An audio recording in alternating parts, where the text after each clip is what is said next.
Hey everybody, I'm Mike with MK Outdoor Journal, and this is The Right of the People, where we use the first to defend the second. So uncover your keyboard and fire up your fingers. It's time to join the conversation.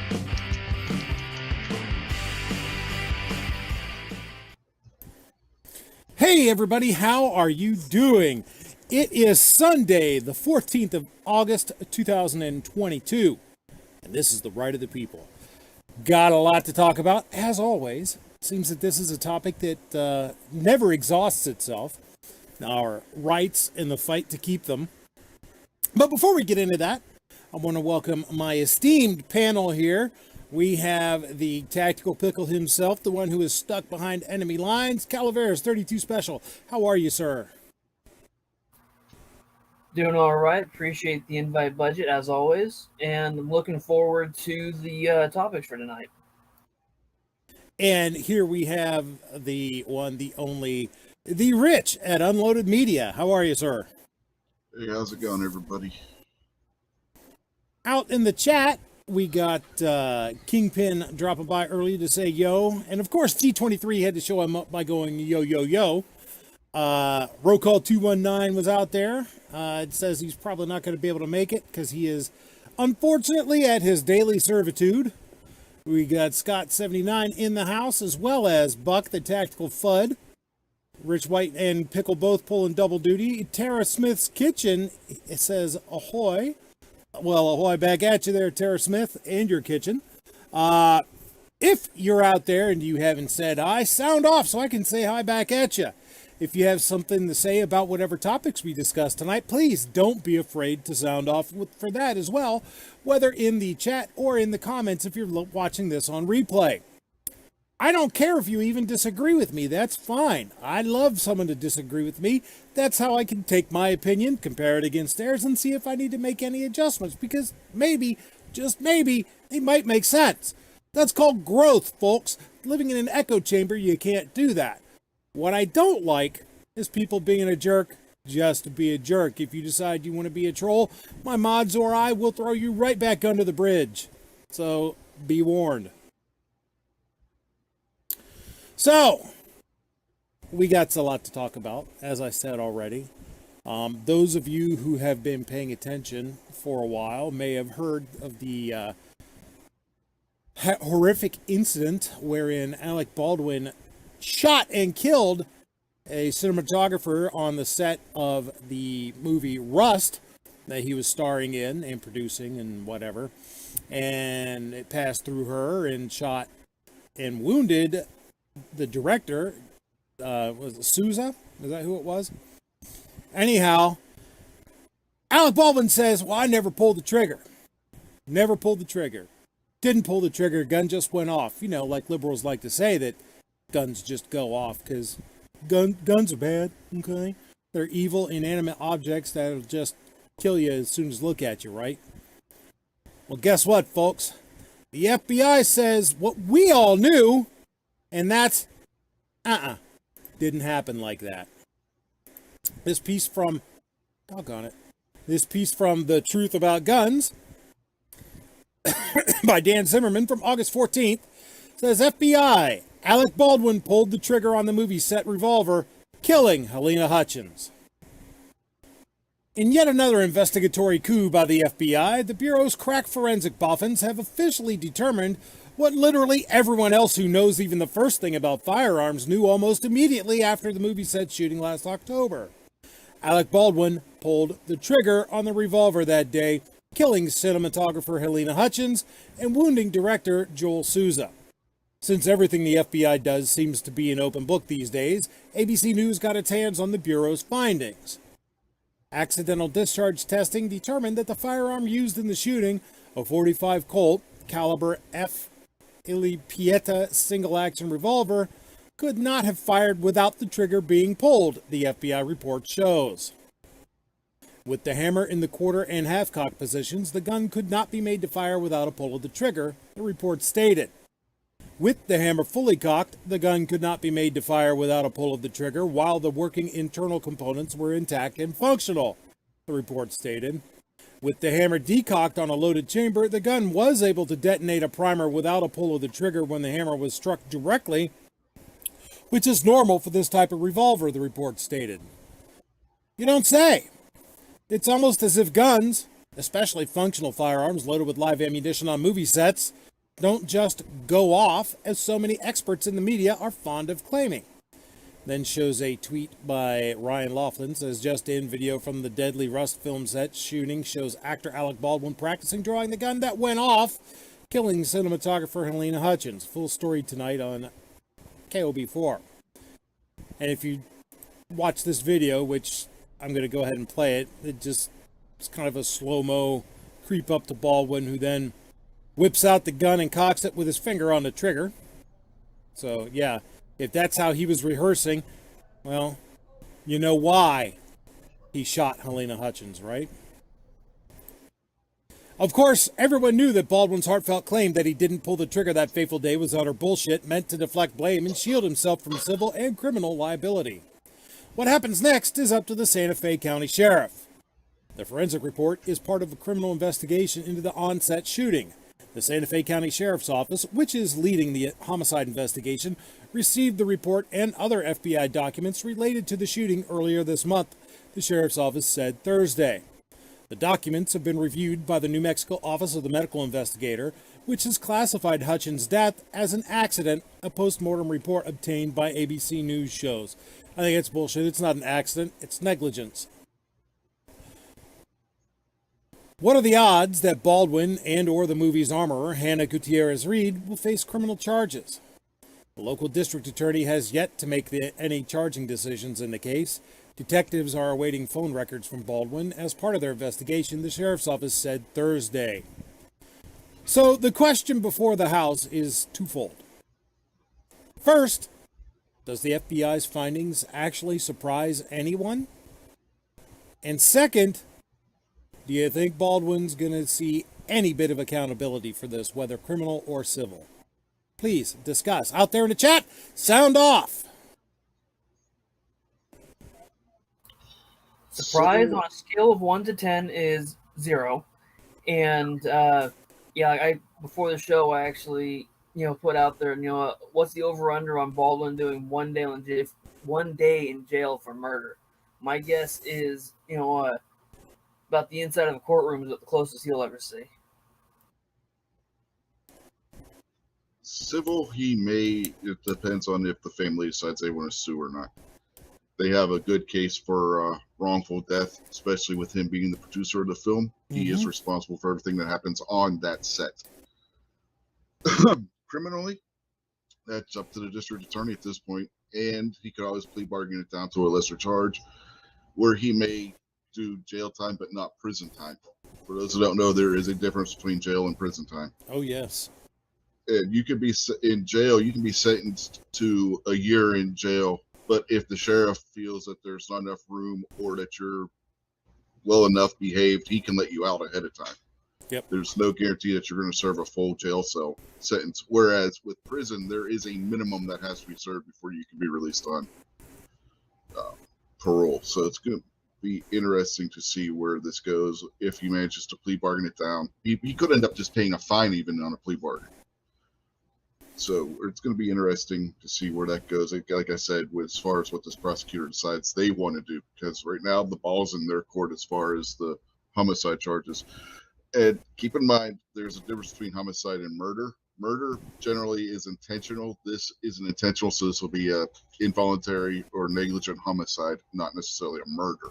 Yeah, so, it would be either involuntary manslaughter or a negligent homicide, depending upon the jurisdiction and what the state law says the charge is. But no, it won't be murder. Murder requires premeditation and intent. This doesn't have intent. Because I don't think he meant to kill her. But he did. Let's see, out in the chat, let's see, Mike Warhorse. Hey, Mike, how you doing? Says, well, you got some explaining to do. Scott79 says, my guess, a multi-million-dollar settlement in civil court. Mike Warhorse says, I doubt he'll admit to anything, just deflect, civil fight notwithstanding. James Nelson says, criminal liability? No. Civil liability? He will pay the family off. Tara Smith's Kitchen says, pretty much same thing. Criminally, no. Civil, yes. And that's what I predict. I predict he won't see the inside of a criminal court. DA's not going to charge him. However, I predict he's going to have to settle out of. He'll go for the settling out of court. He'll pay the family off. He won't drag it through a civil trial. He'll pay them off. It's my prediction. Yeah, Assuming he has the money to pay them off. I don't know what Baldwin's financial status is at this point. He's not exactly. His hunt for Red October days are over. So I don't know how flush he is with cash. Yeah, when it comes to the criminal, I think if he does anything criminal, it's going to be minimum that he could possibly do because he's going to plea bargain it. Guarantee you, he's not going to run through the inside of a courtroom, so he's going to take whatever kind of plea deal him and his lawyers and the prosecutor come up with, if the prosecutor decides to charge him at all. I don't think he'll charge him. I would be very surprised if he thinks if he charges him. That's why I said if. Yeah. Because that's a huge if. Mm-hmm.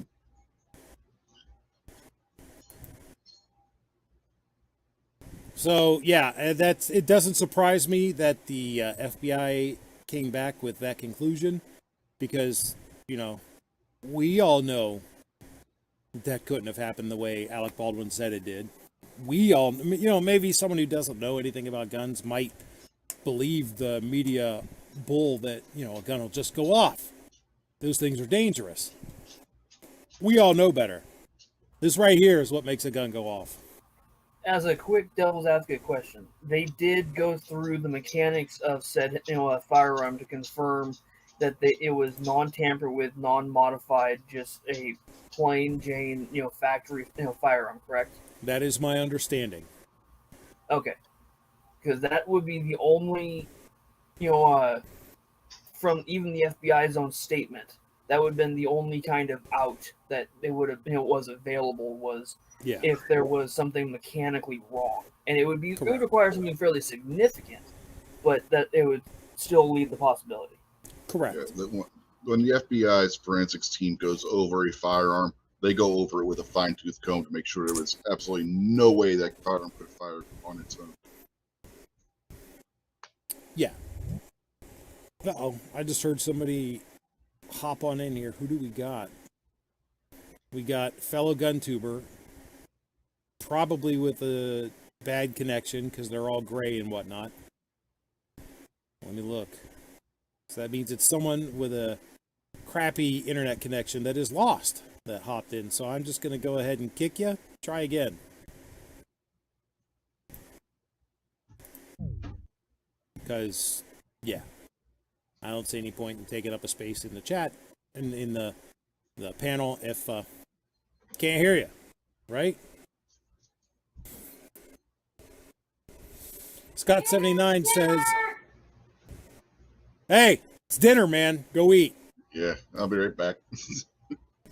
Scott79 says, pretty sure the shooting was actually caught on film because they were probably filming even for rehearsal. Scott79 says, no peeking on Squib, apparently. Tactical Fed says he needs to spend 5 nights at the Pooper 8. Yes, maybe he does need to spend 5 nights at the Pooper 8 in St. Clair, Missouri. That wretched hive of scum and villainy. Does that qualify as, inhumane or... That might be cruel or unusual punishment. You're right. Yes. Well, if it, even if it is for him, I think I'd be okay with it. I'd be okay with it too. Even the roaches wouldn't stay there. They were afraid they'd leave with syphilis. That place was wretched. Ugh. So, there's that. We got some other news. Those of you who have watched the show for a while know that we've talked about the auto keycard situation. For those that don't know what I'm talking about, auto keycard was a credit card sized piece of stainless steel that had the outlines of a lightning link engraved on it with a laser. It wasn't cut out, wasn't manufactured, it wasn't something that was even partially cut out. It was just basically a picture on a piece of stainless steel. Some of them were sold as just novelties. Some of them were sold as bottle openers that had that picture on it. You know, but if you did cut it out, you could, with some effort, make a lightning link. For those that don't know what a lightning link is, it's a means by which you can convert a specific Colt AR-15, specific model of Colt AR-15, into full auto with this thing. You cut it out, you put it together, and you insert it into the rifle, and you can make it full auto. But this wasn't an actual piece that you could do that with. You would have had to have put some effort. It was a picture on a piece of steel. In a lost episode of The Right of the People, we had a fellow YouTuber, Matt Hoover from CRS Firearms, on because the gentleman that was manufacturing the auto key cards and selling them got arrested by the ATF for selling machine guns. Because the ATF said that this picture on a piece of steel is, in fact, a machine gun. So Matt was raising money to help with this guy's legal defense. Now, it turns out that Matt had been advertising auto key cards for this gentleman. He took money to advertise, which, hey, it's America. You know, that's capitalism. People take money to advertise stuff all the time. So nothing wrong with that. Matt made some videos about the auto key card, and, well, the ATF said, you know what? You're conspiring to sell machine guns. You get arrested too. So, you know, but I removed that video because it devolved, and there was some controversy with it. So I decided that, you know, we needed to get rid of that one. Well, Matt has been fighting this case in court, and there are some developments. But before we get into that, I would like to welcome Squibload to the show. You irascible yet lovable sumbitch you. How are you? I'm here. I'm glad of it, brother. So Scott79, you can, in fact, pick on Squib today. Just remember, do it at your own risk. Because Scott was like, I can't pick on Squib? So, yeah. Hey, Giz, how you doing, brother? And Travis T is out there as well. Hello, gentlemen. As well as heterogeneity, or I don't know how the hell you pronounce that one. But HR, how are you? That's how I'll cop out of that one. So, there is this piece in Ammo Land detailing some new developments that might have utterly destroyed the ATF's case against Matt Hoover and the Mr. Irvin from Auto Keycard. So let's take a look at that.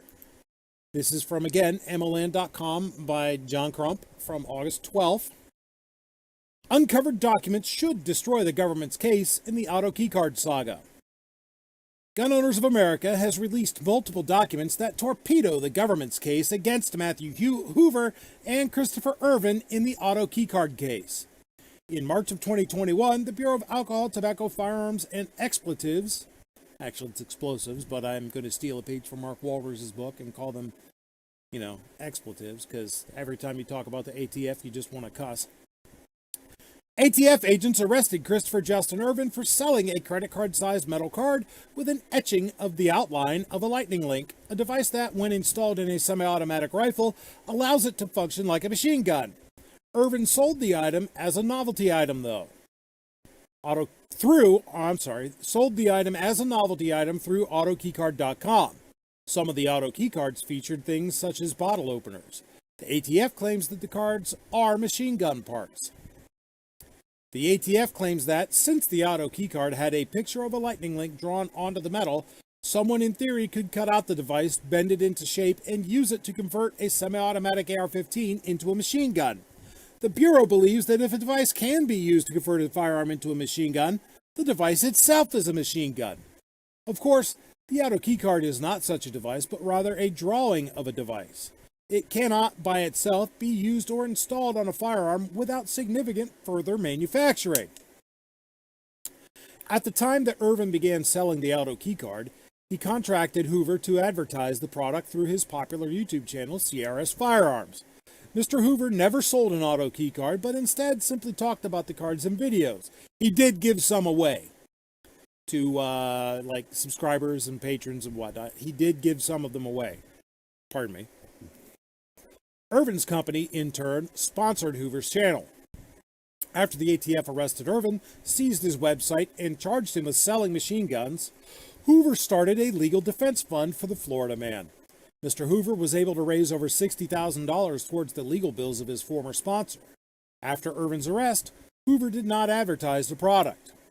More than a year after Irvin's arrest, in April 2022, the ATF executed an arrest warrant for Hoover.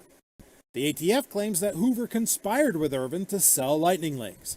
They further contended, quite audaciously, that raising money for Irvin's legal defense was part of that conspiracy on the theory that, if Irvin won his case, Hoover would be able to advertise the card again. The ATF admits that Hoover never sold any cards, but maintains that, since he promoted Auto Key Card, he was also guilty. Which I think that is a bit of a stretch. But that's just me. After Hoover's arrest, Gun Owners of America reached out to help with providing him with an attorney and offered to make a financial contribution to the defense. Mr. Hoover turned down the gun rights group's offer of help and went with lawyers with whom he had previously worked in the past. Hoover's legal team has filed a motion to dismiss on the grounds that the National Firearms Act violates the Second Amendment, based on the Supreme Court's recent decision in Bruin. GOA, for its part, continued to work behind the scenes on the details surrounding the Irvin Hoover case. Even though the gun rights organization is not a part of the case, at stake is something far more significant than just the auto key card. GOA views the case as the ATF wrongfully using its power, grossly overstepping the definition of machine gun enacted by Congress. The group views the ATF's attempt at prosecuting Hoover as stifling not only gun rights, but also free speech. I'm sure you guys have heard me say this as well. That's my position on this. It's about more than auto key card. It's more about Matt Hoover and Irvin. Just like the bumpstock case is about more than a piece of plastic. It's about government overreach by a alphabet agency that is unaccountable to the people, making law by regulation. In other words, they're legislating by regulating. And we can't have that. Through extensive research and use of the Freedom of Information Act, GOA believes it has the documentation and reasoning to exonerate not only Hoover, but also Irvin by using the Bureau's documentation and examinations against itself. This next bit is pretty interesting, folks. This is how I think this case is going to be won. Prior to this, everything was just history. This is what happened. This is interesting here, so pay attention. GOA has provided this documentation to AmmoLand News for our own independent analysis. Through careful examination and consulting with other legal experts, we can safely say that the documentation is game-changing and shows, based on the government's own documents, that the auto key card falls well outside of being a machine gun. First, in one ATF technical examination discovered by GOA, page 129, Exhibit 17, which it gives a link to this stuff, ATF reviewed a partially machined part of an AR-15 type drop-in auto sear.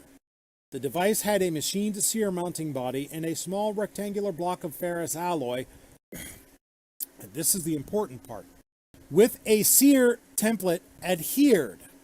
In other words, there was a picture of a sear template, of a sear on the piece of steel. Much like the auto key card was a picture of a lightning link on the steel. This item seems to be a lot like the auto key card, except in that case the sear mounting body was already partially machined, whereas the auto key card is not. Nevertheless, the ATF examined the item and determined it was not a machine gun and therefore totally outside the agency's jurisdiction to regulate. And it shows from Exhibit 17 contains one part of the AR-15 type drop-in auto sear. The exhibit consists of a partially machined sear mounting body and a small rectangular block of ferrous alloy with the sear template adhered. The sear has not been machined or partially machined. Also, the return spring and pivot pin are missing from the exhibit, and the pivot pin holes with the sear mounting body are not machined or indexed. The DIAS drop-in auto sear is designed to replicate the functions of an M16 machine gun automatic sear. The DIAS generally does not require machining of the receiver for installation.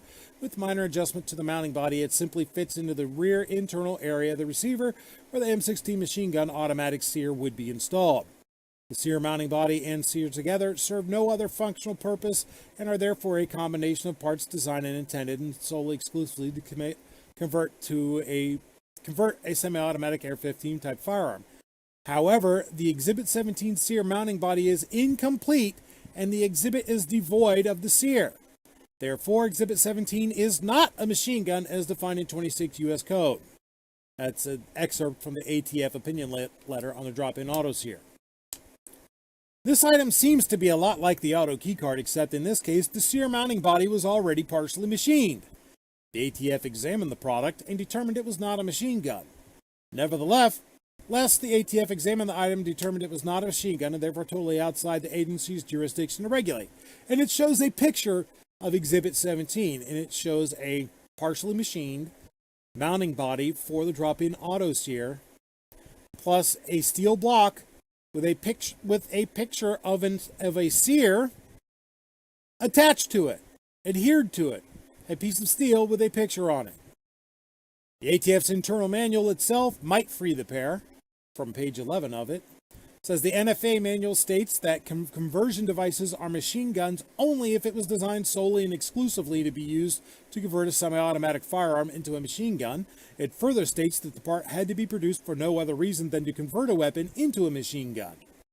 The manual reads, included with the definition of a machine gun is any part designed and intended solely and exclusively, or combination of parts designed and intended for use in converting a weapon into a machine gun. This portion of the machine gun definition addresses what are commonly referred to as conversion kits. The any part designed and intended solely and exclusively language refers to a part that was produced for no other reason than to convert a weapon into a machine gun. Illustrated below are examples of such parts. Those admissions mean that if Irvin designed the auto keycard for any other reason than a conversion device, then it cannot be considered a machine gun. Nowhere on the auto keycard website was it ever marketed as a conversion device. It was sold and marketed as a novelty. Some were sold as bottle openers. The prosecutors will have to prove that the reason listed on the company's website was a massive lie and try to prove that they knew what Irvin was thinking, and moreover, that Hoover never viewed the auto keycard as anything but a conversion device, which, to be fair, might not be so hard, because he put up videos on how to cut it out. But there's still more. Third, GOA has also turned up a series of ATF letters concluding that unfinished firearm and machine gun receivers with templates fixed are not regulated. Let me say that again. GOA has also turned up a series of ATF letters concluding that unfinished firearm and machine gun receivers with templates fixed are not regulated. For example, an ATF letter from November 1986 addressing Sten submachine gun tubes with templates attached explains that cutting out the template would allow someone to build a submachine gun with minimum effort, and yet the ATF determined the items are not NFA or GCA regulated. This product is a lot closer to a machine gun than an auto keycard, and yet, according to ATF, is not a machine gun. Likewise, the ATF has ruled other firearms with templates attached are not regulated. The GOA has also turned up documents showing AK flats with templates affixed. The ATF reviewed these and determined that these not to be covered under the NFA or GCA. These items are unformed, and even though they have templates, they are not regulated by the ATF. The ATF considers these to be only firearms parts. They are regulated only for export. And it shows a picture of an AK receiver with a template slapped on it, attached to it. A piece of steel with a picture on it. GOA turned up documents showing an AK flat with template affixed, and the gun rights group also turned up documentation with AK flats with engravings. The ATF reviewed these items and stated that these were not regulated under the GCA or the NFA. The auto key card is just a metal card with an etching. It's not even a formed receiver. But there's still more. Fourth, another document turned up by GOA is an ATF intelligence bulletin about Swift links. A Swift link is another name for a lightning link. According to the ATF intelligence bulletin, ATF believes that a Swift link becomes a machine gun when it has a template applied and is cut in the approximate dimensions of a fully finished Swift link. The auto key card is not cut out and is nowhere close to the dimensions of a fully finished Swift link. According to the ATF's own standard, then, the auto key card cannot be considered a machine gun. This document is as close to a get-out-of-jail-free card as possible. According to the ATF's own documents, the auto key card cannot be considered a machine gun. GOA hopes that these documents can be of help not only to fight the charges against Mr. Hoover and Mr. Irvin, but to help fight back against ATF overreach in similar cases and matters. So the ATF has held, in the past, in other cases, with products that are more fully developed and more fully completed than this simple card with a picture of a lightning link on it, that pieces of steel with templates adhered to it are not, I repeat, are not machine guns. I would say this looks pretty good for Mr. Hoover and Mr. Irvin, but I could be wrong. Does anybody else have an opinion on this? Please feel free to put it out there, whether on the panel, in the chat, or in the replay. Yeah, when has the ATF ever been consistent? And keep in mind there's that. Keep in mind with the ATF that it's not what they said in the past; it's what they're saying now that matters. So if they're saying now that something like that constitutes a machine gun, well, that's the latest ruling we have from the ATF, and that's the one that you're supposed to abide by, according to the ATF. So it doesn't matter what they ruled those other things; it's what they're ruling this one. And I don't think Bruin is the right case to be trying this on anyway, because it's the EPA case. If you look at the wording of Bruin, they're still looking at past court decisions, and past court decisions have upheld that there should be reasonable restrictions on the Second Amendment. Even Antonin Scalia, who everybody holds up as the great savior of the Second Amendment after the Heller case, stated in that decision that there are reasonable restrictions on the Second Amendment. So pointing at Bruin and saying, well, you can't do this because that's a restriction. Historically, there have been those kinds of restrictions, particularly since the 20th century, so I don't see that kind of defense holding up. What they could do and what they should do is argue based on West Virginia versus EPA, which said that, again, alphabet agencies cannot make regulations that stand up as law, first. And second, go to Miller, which specifically states that the public has access to everything the military has. And we've talked about this before. The reason why Miller stated that and upheld the restriction on short-barreled rifles and short-barreled shotguns is because at that time they were not in common use by the military. They are now. The reason why you have the restrictions on full autos because at the time of Miller, those were not in common use by the military. They are now. Those are the two Supreme Court decisions they should be basing their case on, not Bruin. I think it would be better to go with West Virginia versus EPA. I think you're absolutely right on that.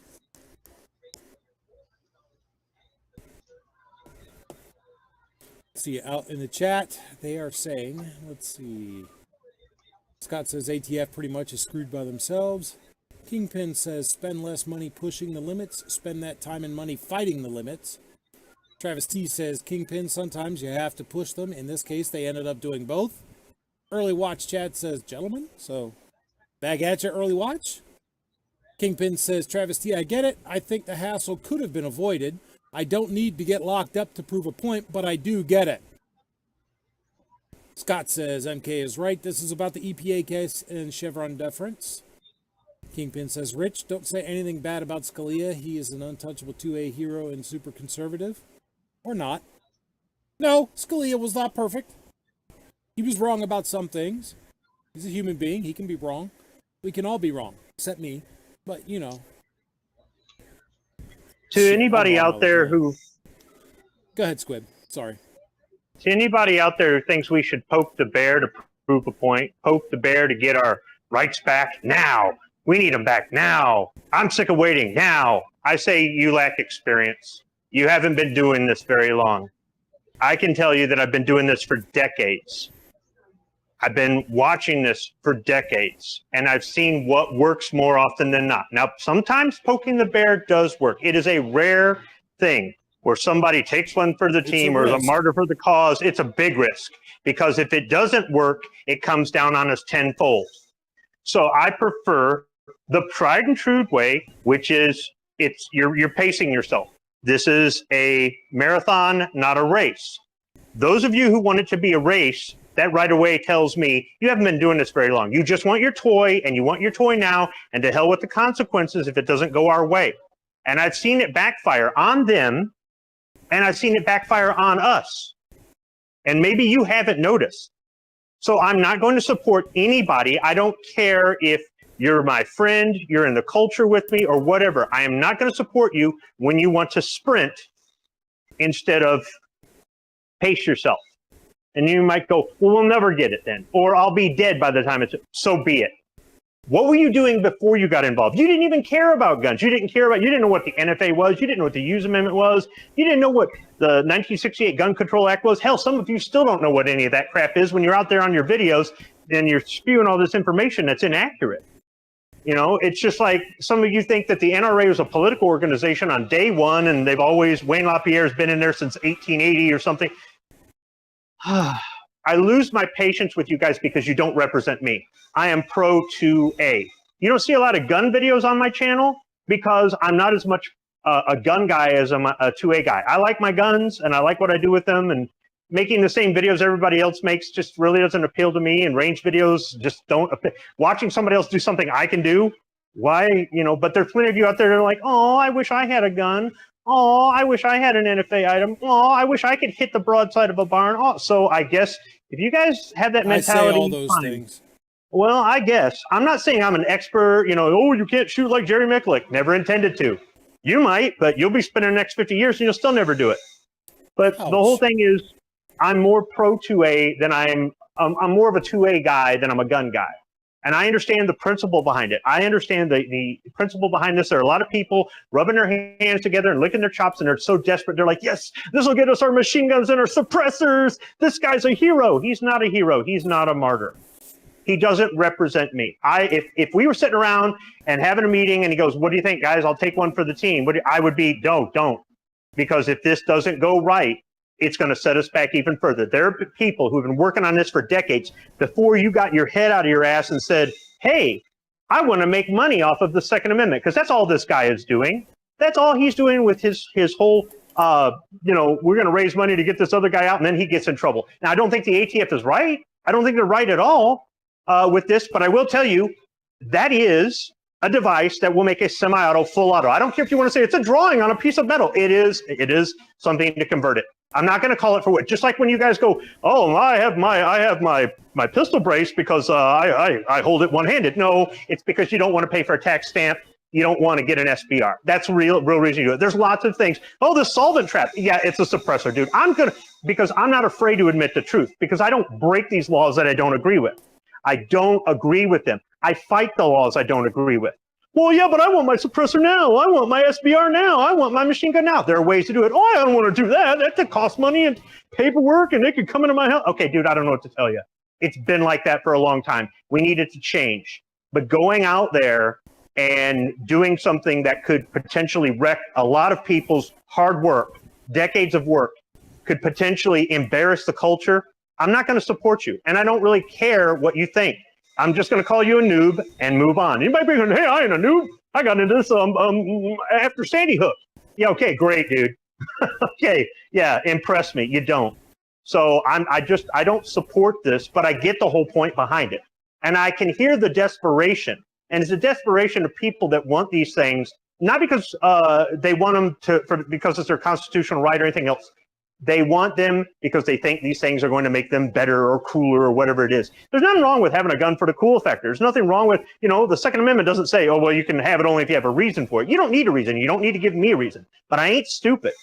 As much as I'll call the other side out on their bullshit, I'll call our own side out on their bullshit. And I made a video saying, call me out on my bullshit. So feel free to call me out on my bullshit. But in this case, I'm just not going to support it. Even though I can see what's going on, even though I understand the principle of it, even though I get everything behind it. But I've said it before, and I'll stand behind what I've said. I'm not wavering. The NFA is the absolute last thing on the grocery list of things that we need to go after. We need to make firearms ownership and lawful firearms use more mainstream. We need to get it out there in the news when a good guy with a gun stops the bad guy with the gun. We need to have all the positive stuff out there to change public opinion, to fight back. We need to be good ambassadors, more or less. And this guy wasn't a good ambassador. He doesn't represent me. And then after that, we need to do other things, like get national reciprocity, constitutional carry in more states, real constitutional carry, not Indiana constitutional carry. Unless I'm wrong about that, in which case somebody can correct me. All right? When you don't need a permit to carry a gun, open or concealed, anywhere in America, start getting these places taken off the restricted areas. Get rid of these gun-free zones in these schools, the post office, the court. There's no reason that judge should have a gun underneath his robe and I can't have a gun on my hip. There is absolutely no reason. We need to get that sort of thing changed. We need to get perception changed. That is, I think, going to be more useful to us and to our children and our grandchildren in the long run. But that's a long game. And if you don't want to do it that way, don't. At least you're contributing. If you want to go out there and you want to poke the bear and you think then do it, because it's better than sitting on the couch eating Cheetos, stroking your Mosin Nagant while the rest of us do our work. But if it sets us back, I'm going to do a video where I blast you, or I'm going to come on a show like this where I blast you. Scott79 brings up the point of standing. In other words, in order to take something to court, you have to show that you've been affected by it. I can see that, but as I've said before, I don't have the money to be a test case, and I'm not going to be a test case unless I got the money to do it. So, yeah. Yeah, being a test case will bankrupt you. We're talking, unless you're a billionaire, you don't want to be the test case. Even millionaires can be bankrupted by going through a test case before the Supreme Court. Because you're talking millions upon millions of dollars to try one of those cases all the way to the Supreme Court level. Yep. I ain't got it. Mm-mm. So I have to take the slower approach. Yeah, when you read that he raised, what was it, $60,000, I about laughed. That's like, that'll get you up till lunchtime. Yeah, that'll get you part of a brief. I want you to think about like this. People bitch all the time about Hickok, right? Hickok don't do enough. He was a shield for the NRA and all this other stuff, and he don't do enough. But yet he does get people interested. He's a stepping stone. All right, you didn't care about guns. Now you think guns are cool. And every now and then, 45 is a gateway drug? Kind of, yeah, he's a gateway drug because he gets, and then at that point, that person might get further down the rabbit hole. And now this is more than just a toy or something to collect or the cool factor or whatever. And they start getting interested in their Second Amendment rights. So I don't think Hickok or some of these other guys that are profiteering off of this even are Demo such Ranch bad hates guys. Kids. Even Demo Ranch hates kids. I guess, sure, whatever, if you can sell a patch. But the whole point being is that sometimes when you have that presence, you can do things and still protect your brand, right? We've all heard that. The people in the audience might not have, but we've heard it. Or all this other stuff, because all you really care about is cashing in. Hickok is a gun guy and he's a 2A guy, but he's about making money first, all right? Let's not lie. A lot of them are. The whole point being is this POS Firearms could have taken his big internet presence. Hell, the video or the live show you did, do you know the next day he had 10,000 new subs? The next day, 10,000 new subs after that show that you did. I didn't see your numbers go up 10,000. But the whole point being, when he could draw in a crowd like that, that's where he could use his platform to say, hey, look, we need to raise money for the GOA. We need to raise money for this rally. We need to be aware of this. This is what you can do every day to be a good ambassador for the Second Amendment. Dude, no, what does he do? He sticks his baby in front of the camera and cashes in. You can hear the cash register sign. All right? He's not a gateway drug, okay? He's not. He's in it for himself. And there are lots of people out there that are in it for themselves. There's a fine balance. Some people do this they don't care about the money. Some people do this and make money and still keep their integrity. And other people just cash in. And I see so many people in the culture that are just cashing in. And the masses are so stupid, they don't see it. They don't want to see it. They're just yes men. These are the people who don't use critical thinking. These are people that just vote the way they're told and do what they're told, and everything's just, they don't stop and think for themselves. There are people on YouTube that do use their presence to help push the effort in whatever way they feel fit. This guy could have used his presence so many different ways, so much more productively. And that might have helped us more in the long run than him going, hey, drop this in your gun and boom, you got a machine gun. Really? You don't represent me, dude. Yeah, real quick on the Hickok thing. Last I recall, he was at the 2019 Second Amendment rally in D.C., and a lot of the people that talk shit on him weren't. Was Hickok there? Yes, he was. Okay. I know. Yeah, I took a picture of him with his phone. Yeah. I go, hey, dude, everybody wants a picture with you. I bet you don't have a picture by yourself. Stand in front of the building. All right, let me take one this way. There you go. Bye. Yeah, he was there. That was cool of you, dude. I know he was at a rally in Ohio, of all places. I got his speech up on my channel. Now, see, if I were thinking quick, I'd have got the link out and posted it, right? So you guys could watch it. Now, see, that's what I mean. Somebody with over 100,000 subs and can get 10,000 subs after being on somebody else's show one time, they're the kind of person that can pull people in and say, hey, look, you like that gun? You know, that you take out target shooting, or that you conceal carry every day for self-defense, or that you use for hunting, or that you collect, or whatever it is, right? Well, have you ever thought about getting involved? And here's how. Here are ways that you can make a difference. They don't cost a lot of money. They don't take a lot of time. And these are tried and true ways that have worked. Join the cause, or one day they're going to ask you to give that up, and you're going to feel compelled to do it. You're going to feel compelled to do it because they vilified us all, and they've turned America against us. You use the channel that way. And you could still sell swag and get your Patreon and all the other horse shit. All right? That's what I mean about finding a balance. There are some people that aren't doing so bad off of this. You know, they're making a little bit of extra money, maybe more than a little bit extra, but they're still pro 2A. But then there's just the people that are just, they make money off your fear. They make money off of the thumbnails and the memes and then the titles and the outlandish stuff that they do in the videos. If you just want to be entertained or have somebody scare the money out of you, send some money. Well, don't send it my way. I don't want your fucking money. I'll just spend it on beer. But send your money somewhere other than send it someplace good, not to just somebody who's out there who doesn't care if you get to keep your rights.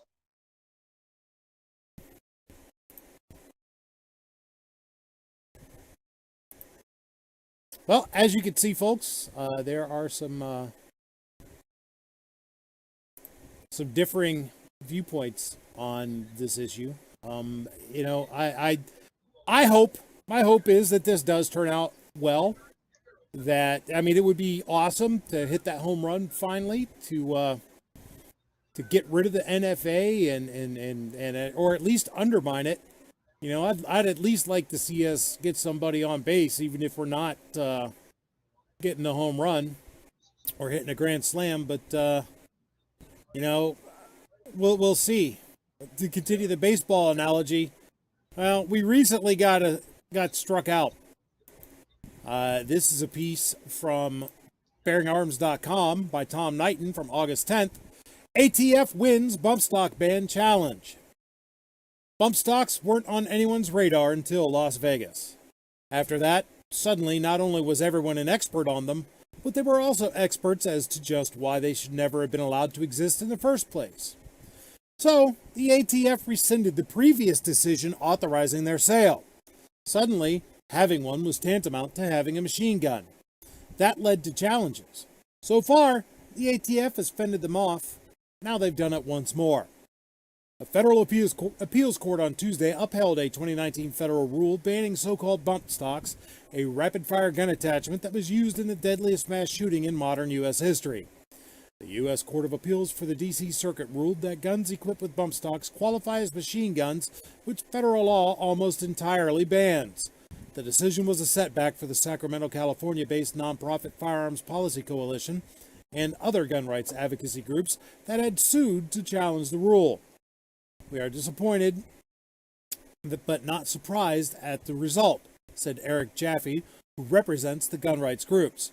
We think the court made a number of factual and legal errors that we plan to pointing out in further appellate proceedings. A spokesman for the Bureau of Alcohol, Tobacco, Firearms, and Explosives, the federal agency that oversees gun regulation, declined to comment. Now, this isn't great news. Let's not pretend that it is. However, note Jaffe's comments, in particular that bit about further appellate proceedings. This was never planned to be the last stop on this case. This is just one bump in the road, and one I suspect is actually planned. After all, if you want to put a case like this in front of the Supreme Court, this is the court you want to do it with. You see, bump stocks are not machine guns. They never were machine guns. They simply made it easier to use a technique that people used before such stocks were available and continued to be afterward. The definition of a machine gun is a weapon that fires more than one round with a single pull of a trigger, and bump stocks don't change how many trigger pulls are needed. As such, the court's claim that this regulation is consistent with the law is baffling. Meanwhile, Lord only knows how many Americans destroyed their bump stocks to comply with a blatantly unconstitutional law. That means we're looking at this going forward and eventually being overturned completely. That's a big win for gun rights. However, that's still going to take time. Yet when it is eventually overturned, one has to wonder just how many laws it'll take with it. Could this be the case that kills the National Firearms Act and puts machine guns back on your regular gun store shelves? Could this be the case that lets you decide on a whim to pick up a suppressor on your way home from work? It's really too early to tell, but what I can say with some degree of confidence is that I don't see this ruling standing in the long term. So for those of you who don't know what bump stocks are, here's a picture of one, kind of, at least the front part of one. It has a stock that slips over the buffer tube. This is on an AR-15. Matter of fact, it's a Smith & Wesson M&P-15. It has a piece that connects to a grip portion that slips over and is in place of the grip of your rifle. It has an extender that comes up on which you can rest your trigger. Now, the way this works is with your support hand on the forearm of the rifle, you push forward. That causes the trigger to contact your trigger finger, which is held stationary. And that causes the trigger to pull. So, in order to pull the trigger, you must make a conscious effort to press forward with your support hand. That's how you fire it, instead of pulling rearward on your trigger finger. Your trigger finger stays in place. You press the gun forward into the trigger. At that point, the sear trips, the firing pin is released, or the hammer is released, hits the firing pin contacts primer, the chain reaction occurs, bullets fired out the muzzle. Recoil happens, which presses your forearm back. You then must press forward to initiate that cycle again and cause another separate pull of the trigger. Each time the weapon is fired, it requires the decision to press forward on the weapon and cause it to move forward in the stock, to slide forward in the stock, which will force the trigger to contact your finger, and etc., etc., etc. Each time the trigger is pulled. By legal definition, whether that's what they meant when they defined machine gun or not, that's the legal definition of a machine gun. One round for one pull of the trigger is semi-automatic, is not machine gun. Multiple rounds per one pull of the trigger is machine gun. With the bump stock, one round, one pull of the trigger, not machine gun. That's the law. ATF said, nah, it's a machine gun. Tough. I mean, it only fires one round per pull of trigger? Yeah, tough. It's still a machine gun.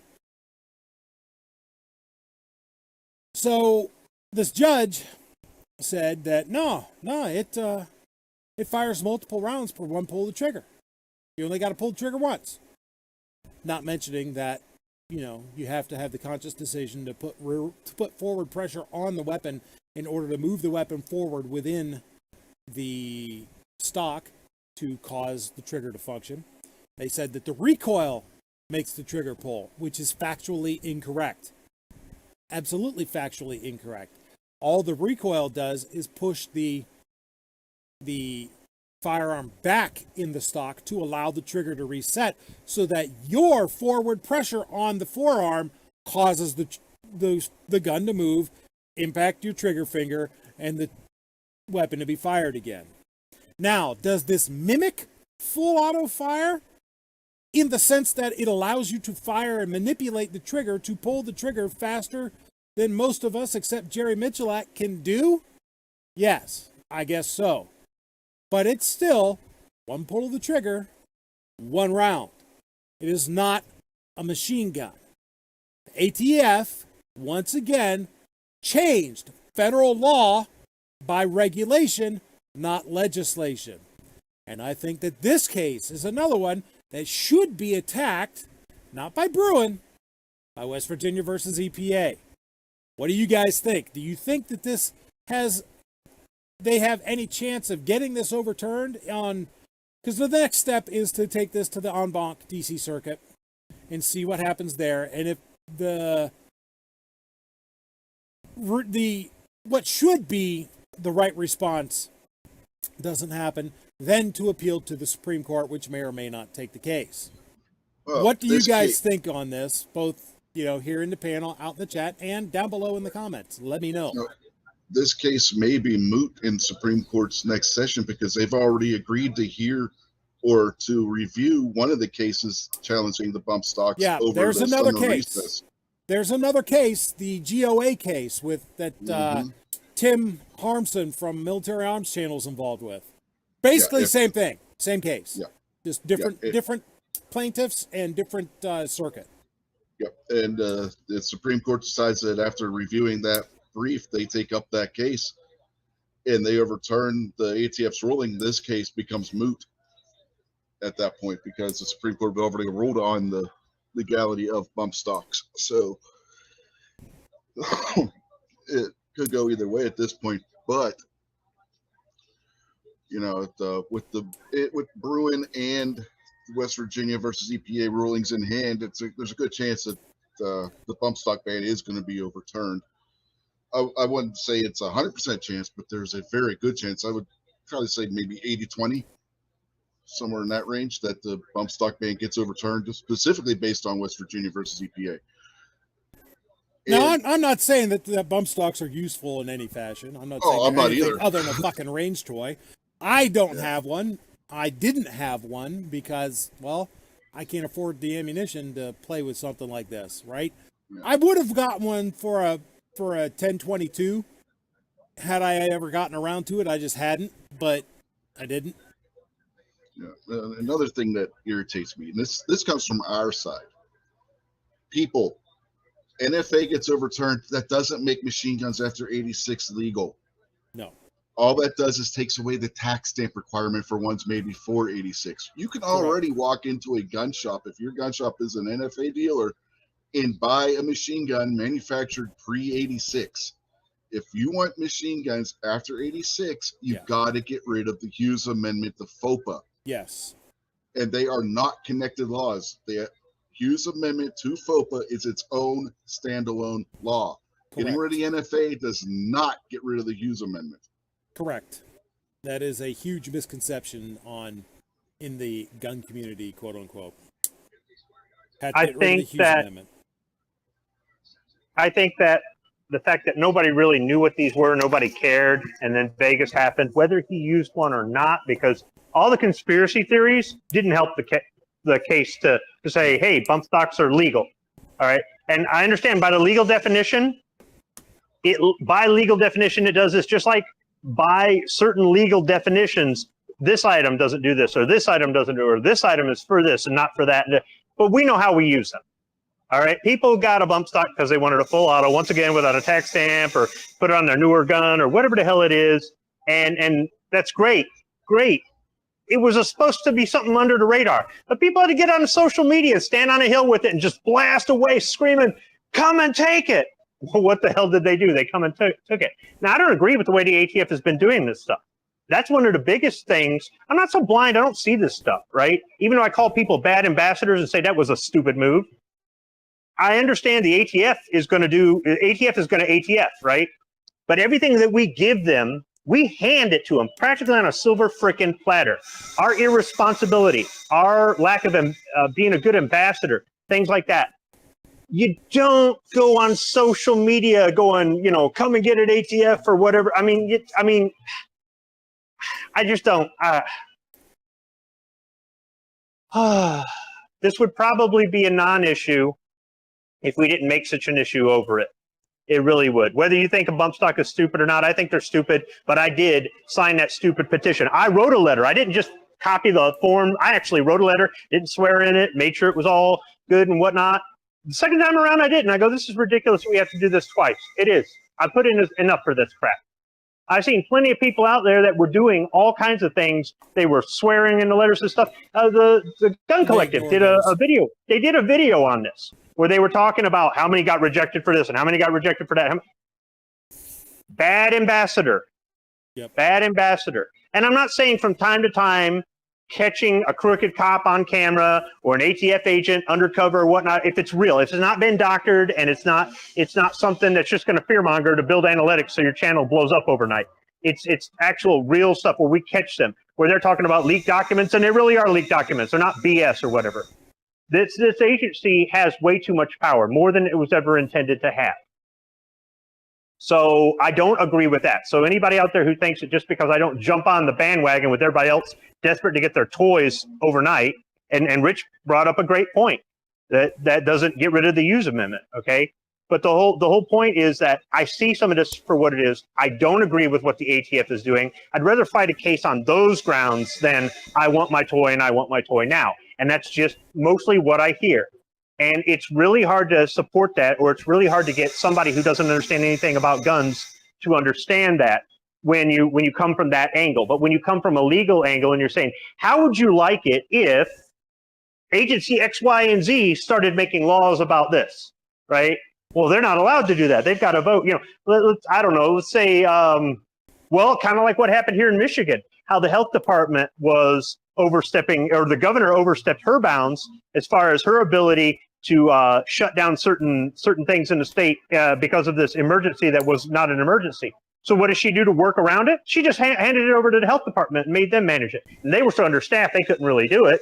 But that's an abuse of power, or that's where the checks and balances aren't working, things like that. And that's what the ATF is doing. They're abusing their power. They're getting around the checks and balances.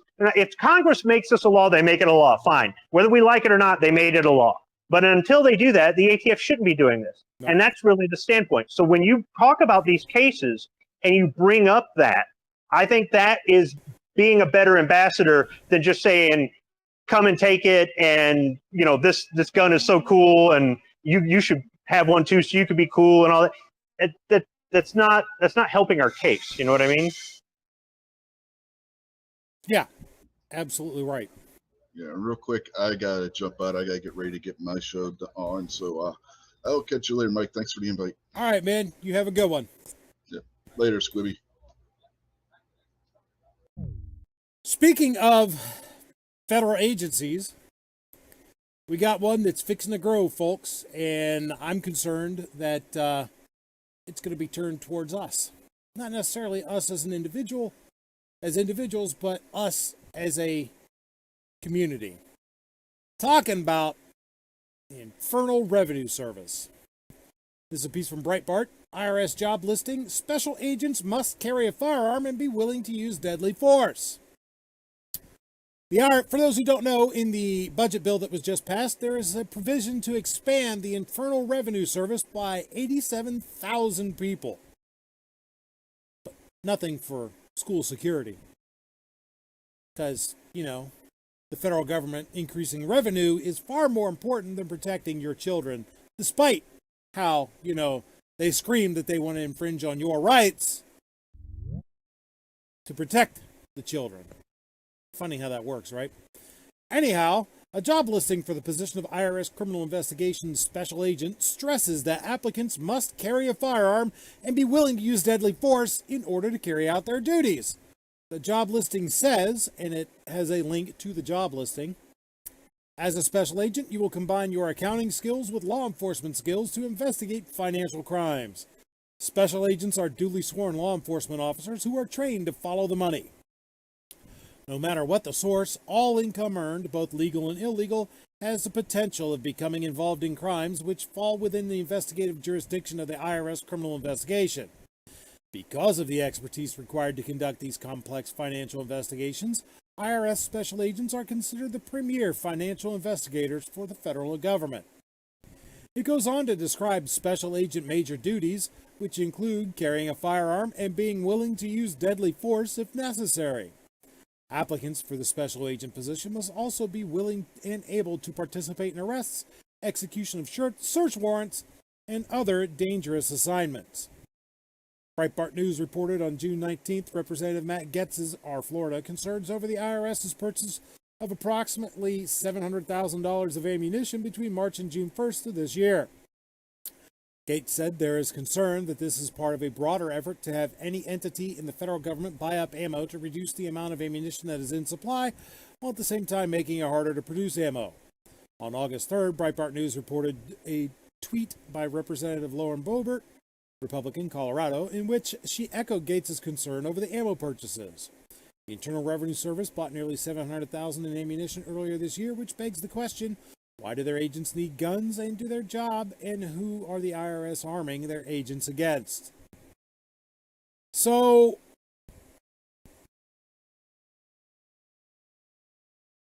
they say that the expenditure to hire these 87,000 agents is going to increase the revenues collected by the IRS by billions. If you look at the plan, it seems like pretty much everybody's going to be open to audit. But I have to ask this. Do you think it is above this administration to weaponize the IRS against people it doesn't like? They've already weaponized the FBI against us, or are in the process of weaponizing the FBI against us.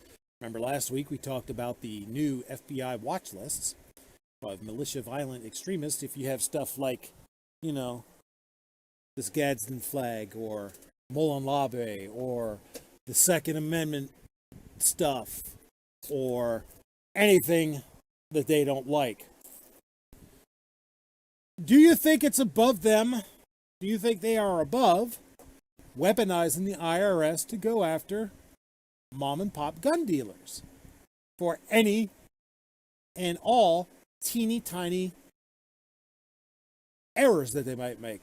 Because check this out, and I ask that because they're already doing that with the ATF.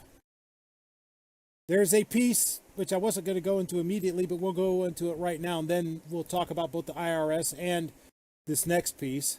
There's a piece from Armed American Radio. Armed American News says, family-owned Legacy Gun Shop is the latest casualty of Joe Biden's war on gun dealers, by Lee Williams from August 11th. Master gunsmith James Morrison founded JM Gun Repair 46 years ago after doing gun repairs in his garage. The gun shop has been a local institution ever since, offering firearms, black powder, and reloading gear, ammunition, including hard-to-find calibers, and James's incredible skills as a master gunsmith with 50 years of experience. The business is perfectly located, straddling the county line between Sarasota and Bradenton, Florida. This has been a family legacy for 46 years, said James' grandson, Noah Morrison. His father and uncle work at the shop, too. Noah, who just turned 21, dreamed of becoming the third generation of Morrisons to operate this family business. However, his dreams were dashed when George Hancock, an ATF industry operations investigator known as an IOI, walked into the shop at around the same time Joe Biden announced his war on rogue gun dealers. During the audit, he found faults in our paperwork, Noah said. In the past, for these types of minor faults, an auditor would have just handed us a pen and told us to fix them. Noah's father, Ben Wayne Morrison, agrees. These were clerical errors, but they changed the definition, he said. ATF changed the definition. Kind of like the ATF changed the definition of machine gun. Kind of like they changed the definition of short-barreled rifle. Kind of like they changed whatever the hell they want to change. But they changed the definition, he said. Under the new definition, they said our violations were willful. After 46 years, we never gave a gun to someone who shouldn't have it, but that didn't matter. None of the violations were on Biden's rogue gun dealer list. Rogue defined. Biden first announced his zero-tolerance policy in June 2021. Part of his scheme included 5 criteria, which he claimed defined a rogue gun dealer: transferring a firearm to a prohibited person, failing to run a required background check, falsifying records such as firearms transaction form, failing to respond to an ATF tracing request, refusing to permit ATF to conduct an inspection in violation of the law. However, the ATF is revoking licenses for the most minor of errors not on Biden's 5-point list. As a result, a special report we published in May revealed that FFL revocations increased a staggering 500%, and they provide a link to the report. No due process. Effective August 23rd, JM Gun Repair can no longer transfer or sell firearms. The family intends to keep the shop open, selling ammunition, reloading and black powder supplies, gear, and other accessories, but not guns or even gunsmithing services. They posted a note on their website announcing the changes. Our family legacy is gone, Ben Wayne said. My father started this business. A master gunsmith is a rare breed. He can tell you the details about a gun made 100 years ago. He's still sharp as a tack. Our family was screwed over by the ATF. The worst part for him and his family is that there was no way to appeal the ATF's order. There was no due process. Ben Wayne contacted Florida Governor Ron DeSantis' office, but was told since it was a federal matter, he should contact Florida Senators Marco Rubio and Rick Scott. Ben Wayne never received a response from Scott's office. One of Rubio's assistants told him to send more information, but he's not heard back. Illegal registry. Both Ben Wayne and Noah believe that there is another unspoken reason why the ATF is revoking hundreds of FFLs. Anytime a gun shop closes or is ordered out of business, they must mail years of records to the ATF. They're building a gun registry, and that's illegal, Ben Wayne said. If you want to build a registry, the easiest way to do it is to have gun dealers supply their records. That's the quickest way for them to find out who has what kind of guns. If they shut down a 46-year-old store that's had thousands of sales, all of a sudden, they've got a lot of records.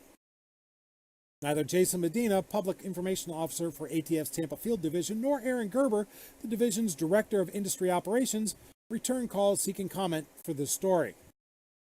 It's clear that the Biden-Harris administration believes that they eliminate all the gun dealers, they will eliminate all the guns. But since there's only a handful of real rogues out of the 50,000 licensed gun dealers doing business in the country, the administration had to devise another tactic. As a result, they came up with the willful scheme.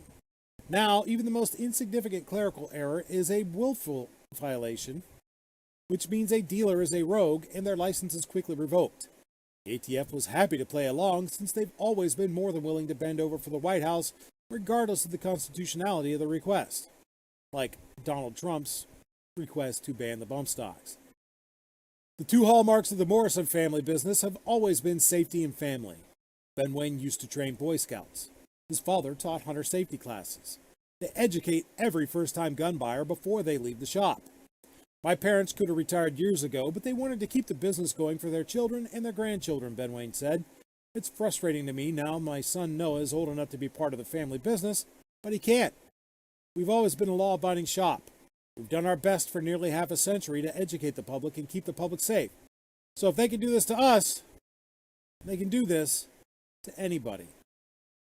And I say there's not a damn thing stopping them from doing this to anybody, not just with the ATF, but with this expanded IRS as well. What do you guys think in the chat, on the panel, and in the comments? Let me know. Please, guys, discuss. Well, I've been saying this for quite some time as I just sneak in here. But I've been saying this for a while. Me and Squibby had a conversation privately about some shenanigans going on. But I've been saying this all along that it doesn't matter. Like, I've watched, like, back in the day when I worked for a company, I've watched them, get a license pulled. I've watched two places actually get their license pulled, and another one be fined for clerical errors.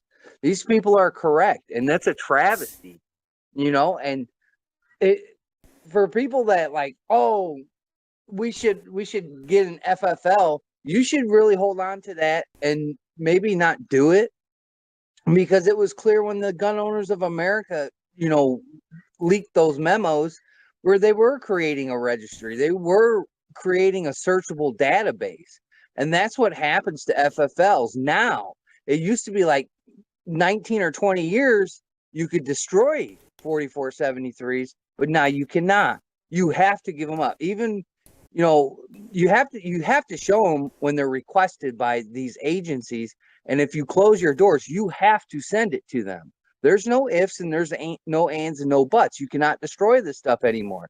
So putting gun shops out of business, how is that a conspiracy theory? That's just them collecting more and more data on gun owners. That's all they want this stuff for. And with the stuff with the IRS, I've been trying to turn people about taxation. Because I don't think my taxes are being spent, and being, the people that are spending them are, representing me in the fashion that I desire. So therefore, I say taxation is theft.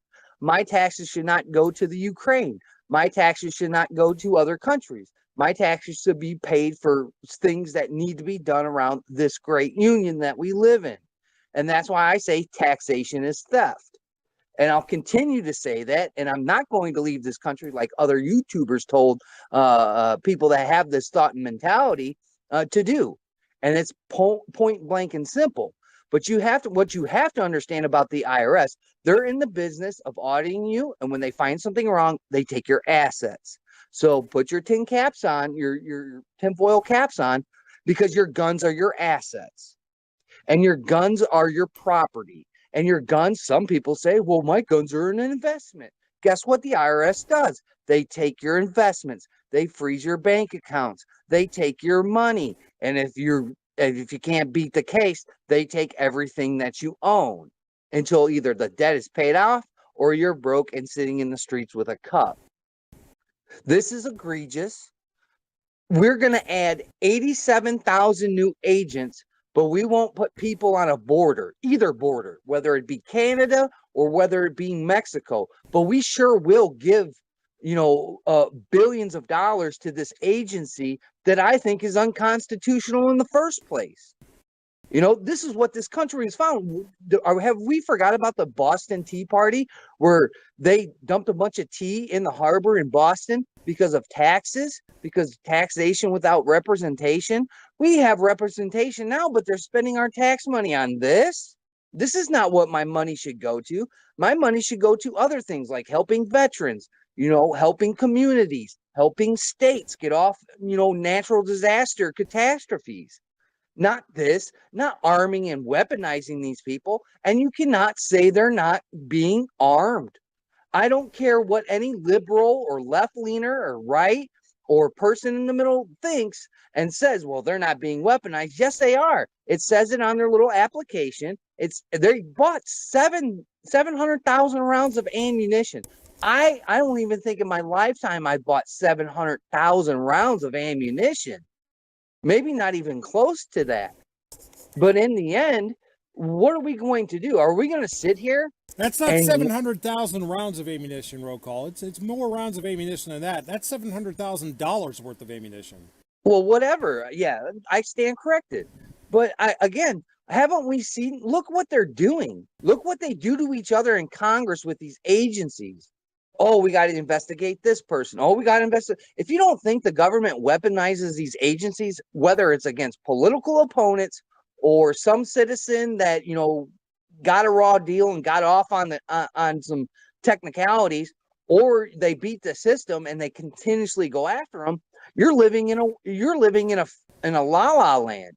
But I guarantee you, when this stuff starts taking hold and starts taking effect, when this starts really trickling down, and this goes to YouTubers and gun tubers alike, what do you think the ATF does? Do you think they do not watch YouTube? What do you think the ATF will say? Well, go send the IRS in there and go audit them.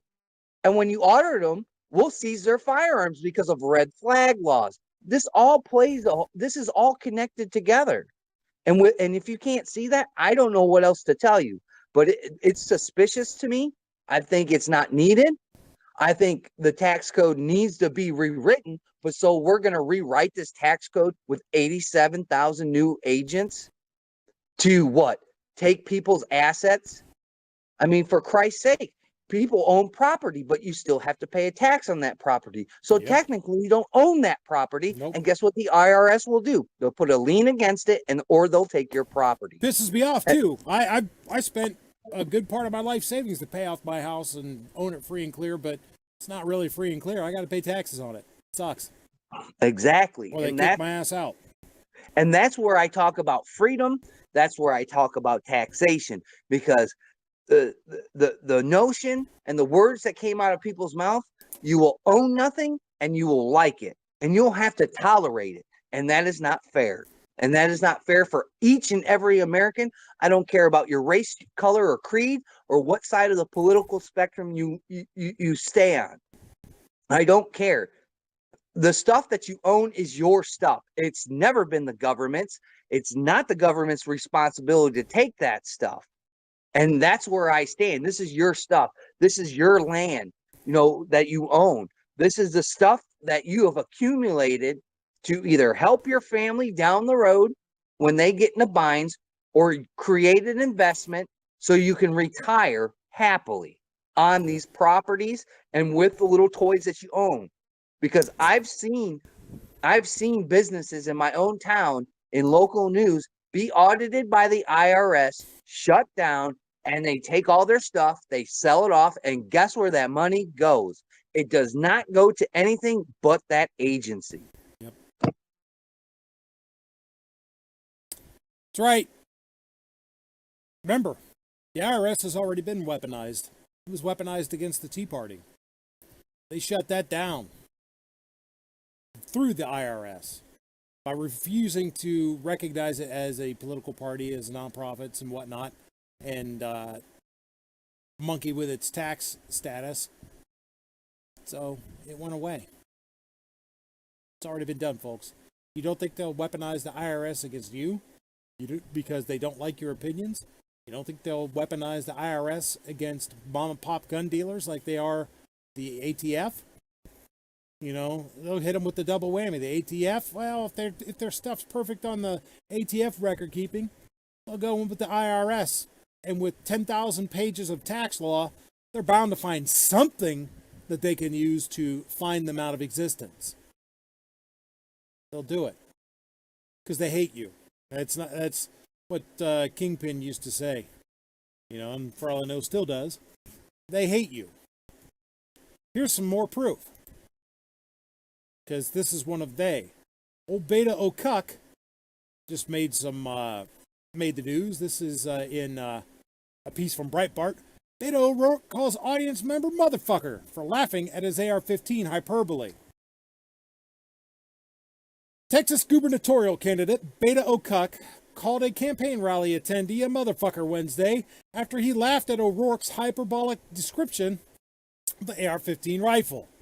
The Daily Beast reports that O'Rourke was speaking in Mineral Wells, Texas, when he began referencing the AR-15 rifle that was used in the May 24th Uvalde mass shooting. O'Rourke said that those killed in Uvalde were shot to death with a weapon originally designed for use in combat, legally purchased by an 18-year-old who did not try to obtain one when he was 16 or 17, but followed the law that's on the books, ladies and gentlemen. He continued by saying those laws say that you can buy not one, you can buy two or more if you want to, AR-15, hundreds of rounds of ammunition, and take that weapon that was originally designed for use on the battlefields in Vietnam to penetrate an enemy soldier's helmet at 500 feet and knock him down dead. It was at this point, as O'Rourke spoke, that an audience member laughed out loud at O'Rourke's hyperbole regarding the AR-15. O'Rourke responded by saying, "It may be funny to you, motherfucker, but it's not funny to me." A couple of points. Number one, the Uvalde attacker allegedly did try to buy a gun before he was 18 years old. On July 18th, Breitbart News pointed out that the Uvalde report issued by the Special Texas House panel indicated the attacker allegedly tried to get people to acquire guns for him when he was 17, but was unable to find anyone willing to do so. Number 2, the AR-15 was not designed for Vietnam combat. The gun used in Vietnam was the M16, which is a rifle with a select fire switch, allowing soldiers to shoot the rifle in full auto. The AR-15 is a semi-automatic rifle firing 1 round per trigger pull, while rifles used in the military have a select fire switch, allowing them to be fired in full auto mode or in 3-round bursts of full auto. Hot Air notes that the rifle we know now as the AR-15 was not designed for combat, not in Vietnam nor anywhere else. The precursor AR-10 was designed initially as a potential new military rifle in the early 1950s, but Armalite lost out on the contract to Springfield. They got another chance in 1957 when the Pentagon wanted to reconsider the M14. They lost again, and Armalite sold the AR-10 and a new AR-15 designs to Colt in 1959. Colt redesigned it for general military use in 1960, well before the U.S. began any sort of combat operations in Vietnam, but then ended rather shortly thereafter. By the time That's true, but that's not entirely accurate either. So that's not the truth either. By the time the U.S. had any significant military commitment in Vietnam, the Pentagon had chosen the M16, and Colt shifted the AR-15 entirely to semi-automatic domestic sales, including significant use by law enforcement agencies. In September 12, 2019, Breitbart News reported on O'Rourke explaining his gun control plans during a Democrat debate where he said, "Hell yes, we're going to take your AR-15. So let's go up and watch this video of Beto O'Rourke cussing at this dude. Not that I got anything wrong with cussing, because, I cuss at these dudes all the time, but, I'm not a public figure either. Not really. I mean, I'm just, as I say, a fat guy with a camera and a microphone, and I'm not afraid to use either one. I'm going to make sure that now 11 weeks since we lost 19 kids and their 2 teachers shot to death with a weapon originally designed for use in combat, legally purchased by an 18-year-old who did not try to obtain one when he was 16 or 17, but followed the law that's on the books, ladies and gentlemen, that says that you can buy not one, you can buy 2 or more if you want to, AR-15s, hundreds of rounds of ammunition, and take that weapon that was originally designed for use on the battlefields in Vietnam to penetrate an enemy soldier's helmet at 500 feet and knock him down dead, up against kids at 5 feet. It may be funny to you, but it's not funny to me, okay? And of course, the Democrat sheeple cheer him on. What the guy was laughing at was Beta's bullshit. But, of course, Beta, being a politician, turned it around as saying, that the guy was laughing about dead kids, which isn't what I would imagine was happening. It's not what I would have been laughing at in that case anyhow. I would have been laughing at Beta in his complete and utter bullshit. But, judge for yourself, folks. You heard it right there.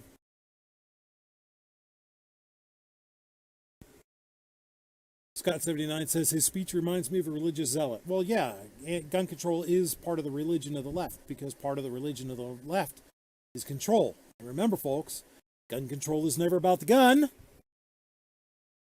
It is always about the control. Every single time.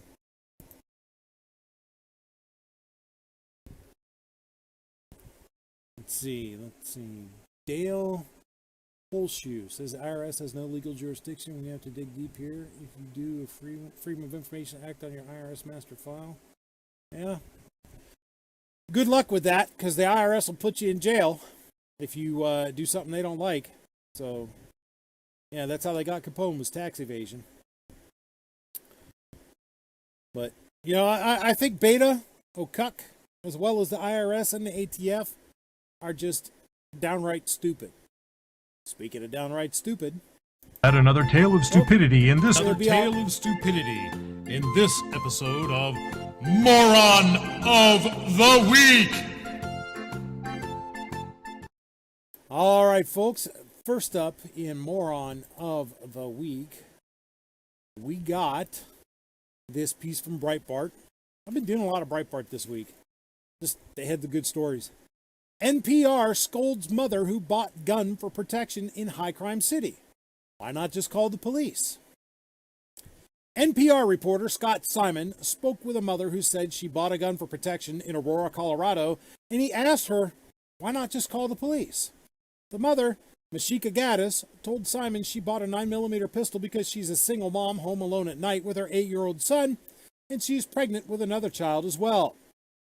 Gaddis explained that she decided to buy the pistol, her first gun, because of the crime near her apartment and her experience of coming home from work to find people congregating near her door who she did not know.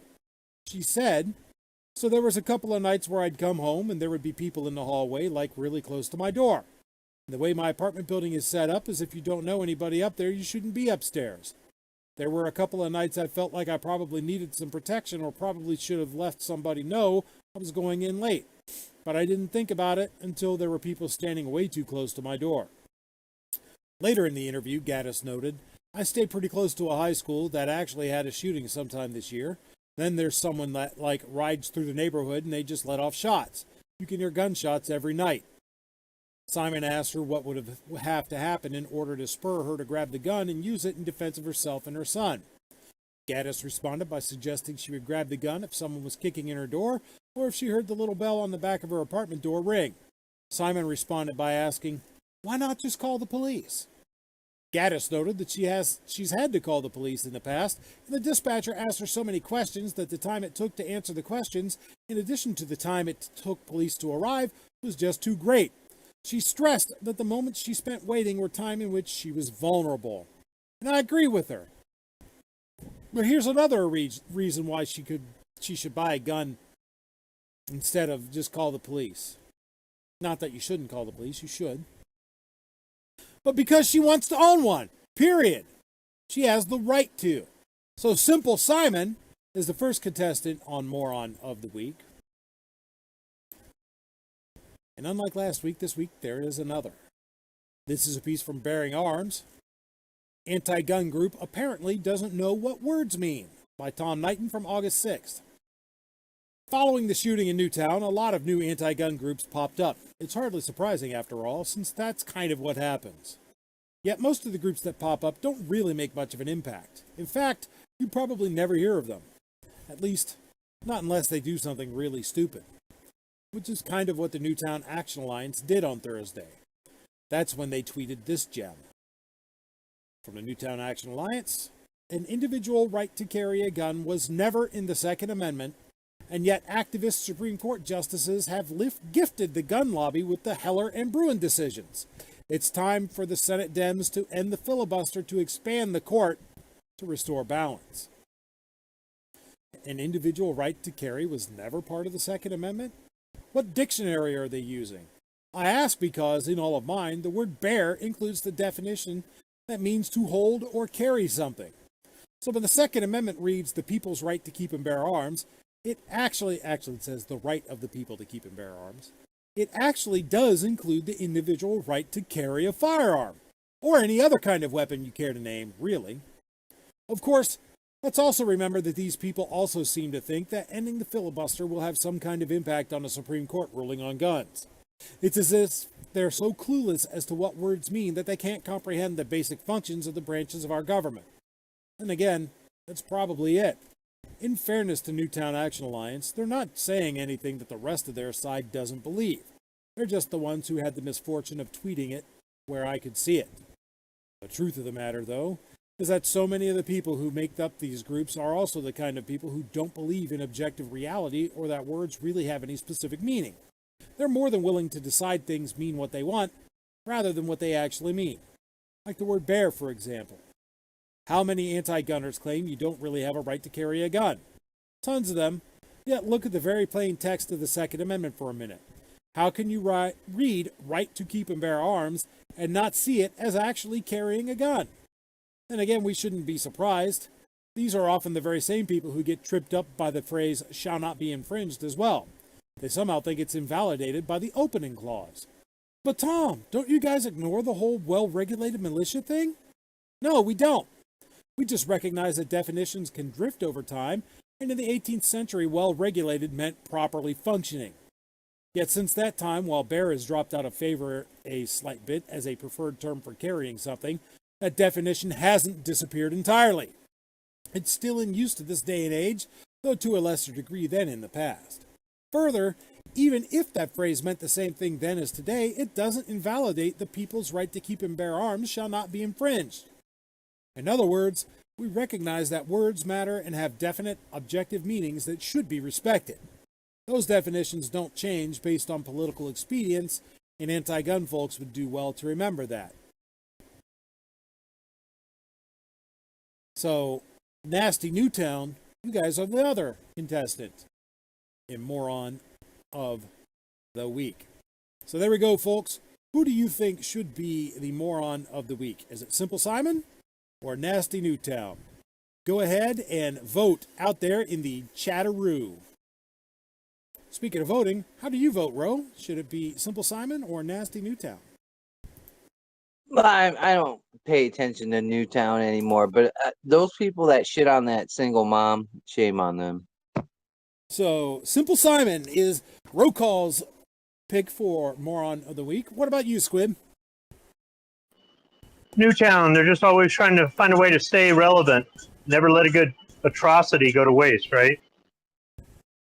There you go. Squib's vote is for Newtown. So far out in the chat, we have 2 votes, both of which are for Nasty Newtown. We got 12 people watching. We need some more votes, folks. 3 votes, all of which go to Newtown.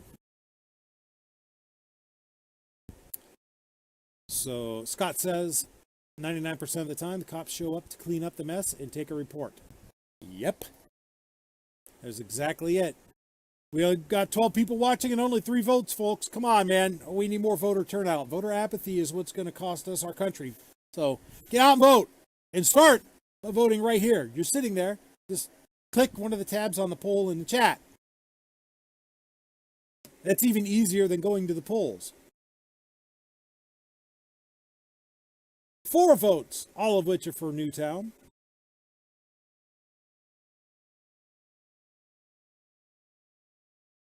I gotta tell you, I vote for Simon on this one, but because to me, Newtown's doing what Newtown Action Alliance does. They're ginning up support for gun control and obfuscating and lying like they always do, like all of the gun control organizations do. Come on, folks, let's get some more votes out there. 15 watching, only 4 votes. That means 11 of you are sitting on the couch being Cheeto Man. You really want to be Cheeto Man? Click the button.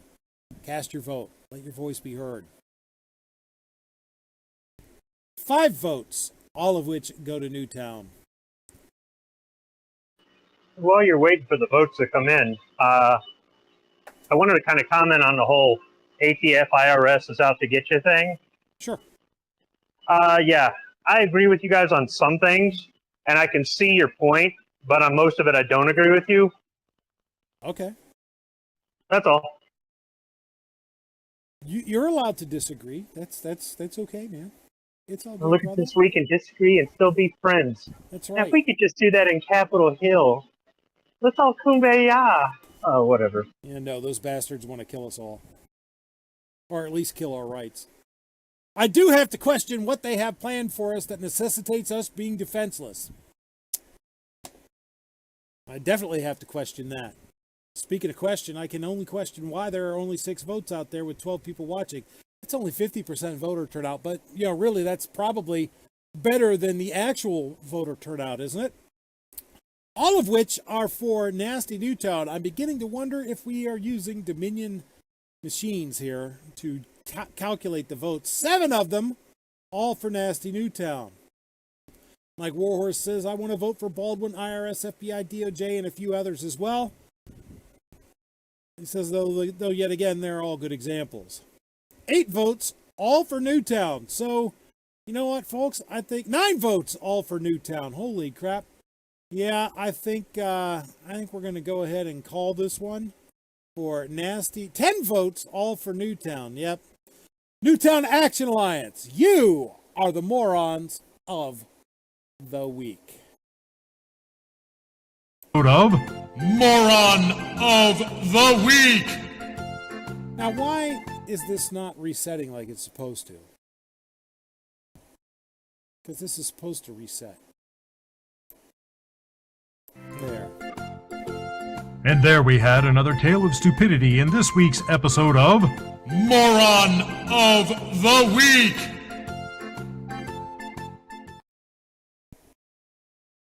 Yeah, it's supposed to play on scene enter, it's supposed to rewind and finish. I don't know why I didn't. I've got it set right. Friggin' technical diddlies. But it wouldn't be the right of the people without them, would it? So, we've talked about our topics, and we've selected our moron. Those of you who've been here before, you know what time it is. It is time for Roll Call 219's favorite segment, Self-Defense Shoutouts. Yay! For those of you who haven't been here before, or who have not stuck around to the end, self-defense shoutouts are not where I'm reveling in the proposition that the bad guy won the room temperature challenge by taking a dirt nap.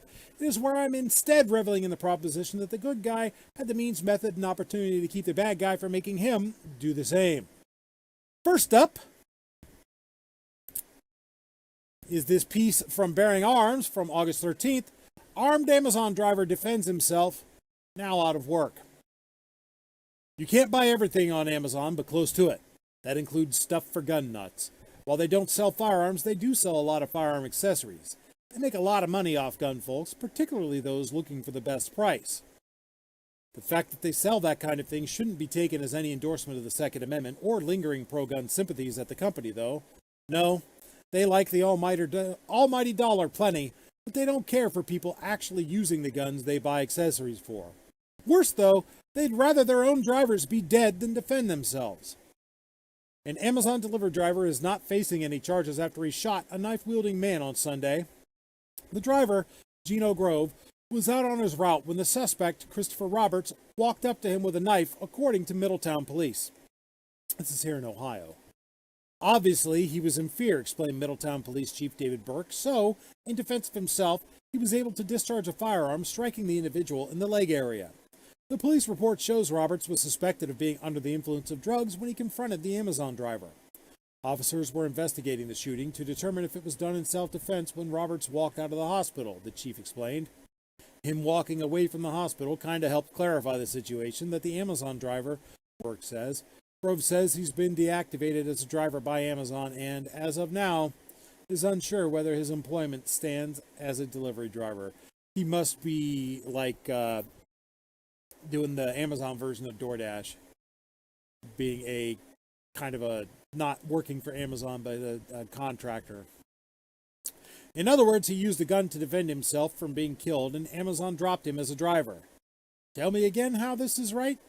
The short answer is that it's not. Amazon has made its position clear. They would rather their delivery drivers be dead of knife wounds than alive in explaining to law enforcement how the knife-wielding druggie got the aftermarket holes in him. And let's be clear, that's exactly what we're talking about here. Drivers for companies like Amazon have thousands of dollars worth of goods on those trucks at any given time. They're likely to be targets for a lot of criminals, particularly those looking for stuff they can sell quickly and get enough for their next fix. As such, it makes sense for drivers to carry a firearm if they so desire. Otherwise, they could end up like a couple of Amazon drivers earlier this year. That's right, shot. The right to defend yourself is a basic human right. Amazon, by dropping this particular driver, is saying that their policies matter more than your life. They'd rather see you shot or stabbed, even killed, than you be able to defend yourself from an unwarranted and unlawful attack. It ain't right, no matter how you try to slice it. Were I in Grove's shoes, I'd much rather be where he is right now than where he almost ended up, but he shouldn't lose his job for not wanting to die. And I agree wholeheartedly. I would, particularly if I'm not driving Amazon's vehicle, if I'm driving my vehicle, and as a temp / gig worker, actually, for Amazon, just signing up to take deliveries on whatever day using my vehicle, you're damn right I'm carrying my gun. When I do DoorDash, I carry my gun in my car because it's my car, not DoorDash's. And I would do the same here. And if they wanted to fire me, well, I was looking for a job when I found this one. So, to the Amazon driver that defended himself, good luck. Good luck finding another job, hopefully one that's Pro 2A. But most importantly, good job for making sure you stayed on the right side of the ground. Whether you agree with Amazon's position or not, or any other company's position or not, the fact that the most they can do is fire him, reassign him, that can't charge him criminally means that there are some things working in our favor as far as the law in this country.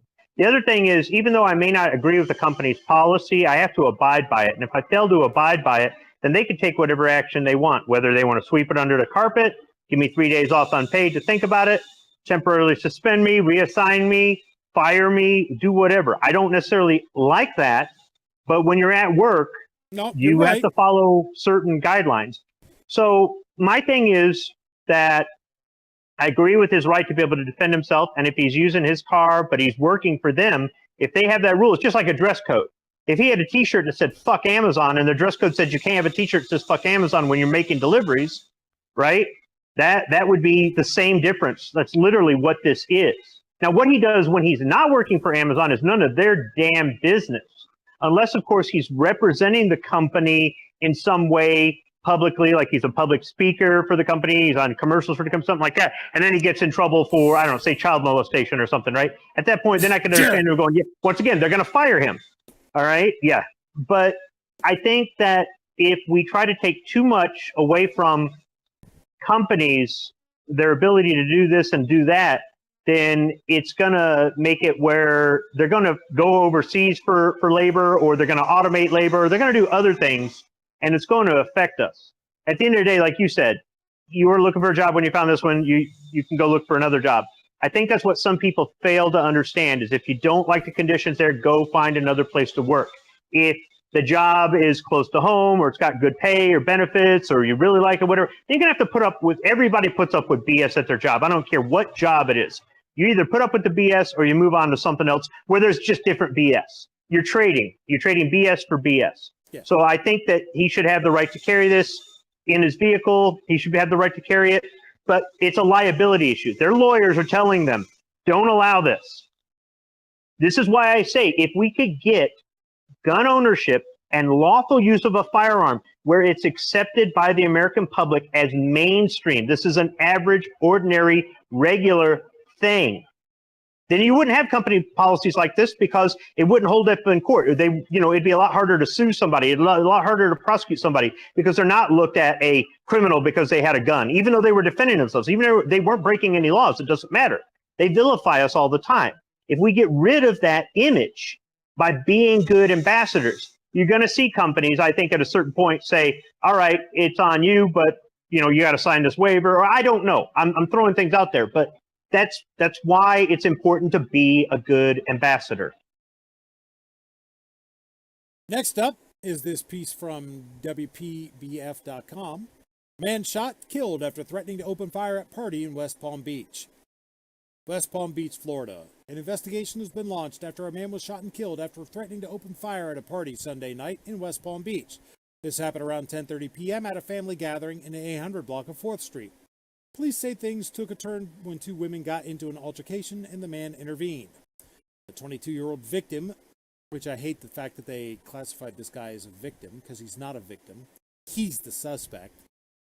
The 22-year-old victim went to his car to retrieve a gun and threatened to shoot up the gathering. Once he threatens to shoot up the gathering, he's no longer a victim. He was told repeatedly to put his weapon down. At that point, a 32-year-old man at the event, who was a concealed carry permit, pulled out his gun and shot him. He died at the scene. The shooter is cooperating with police, who believe this was an isolated incident. No other suspects are wanted, the community is not in danger, and no charges are pending at this time. And hopefully there won't be. And last, but most certainly not least, is this piece from ABC7.com. Homeowner opens fire on 3 suspects during apparent home invasion in Sherman Oaks. From August 13th. A man came face to face with 3 armed suspects who tried breaking into his Sherman Oaks home. It happened just after 1:30 a.m. Saturday in the 3600 block of Beverly Ridge Drive. Police said the homeowner ran back into his bedroom, grabbed a gun, and started shooting at the suspects. That's when the suspects immediately took off, police said. No injuries were reported. Where am I at? No injuries. Suspects took off. No injuries were reported, and a description of the suspects wasn't immediately released. So there you go, folks. Despite what the media would have you believe, there are some instances of the good guy with the gun stopping the bad guy with a gun, or in one case, a knife, And this happens every day. I could have given you many, many, many more. On that note, we're going to go ahead and wrap things up. I want to thank Pickle and Rich for being here earlier. When you're done watching this, head on over to Unloaded Media and watch Rich's show. I want to thank the two remaining folks on the panel for being here. Recoil, is there anything you would like to say before we go? Sure. Thanks for having me, first of all. I greatly do appreciate it. Go check out my stuff on Rants and Raves Wednesday nights, 9:30, 10-ish, where me and Night Strike One talk about stuff. We either piss a lot of people off or we create a conversation in good tone. You can also catch me on Instagram. Facebook is a no-no, but I also do Twitter, where I badger people on Twitter. And TikTok is taking off now, so you can go find me on that platform as well. So, again, thanks for having me in another great show. Thanks for being here, Ro. I appreciate you coming. Speaking of appreciating you coming, Squib, is there anything you would like to say before we go? Nah. All right, then. I want to say thank you to everybody out there in the chat. Thanks for being here. You could have been doing anything on a Sunday night, and you're here with us. Stay tuned in the near future for some outdoor meme content. Those of you who saw the video where I'm asking for your help, send me some outdoors, camping, shooting, hunting, hiking, fishing, whatever related memes so I can do an outdoor meme review. I've got a bunch of them. Could always use more.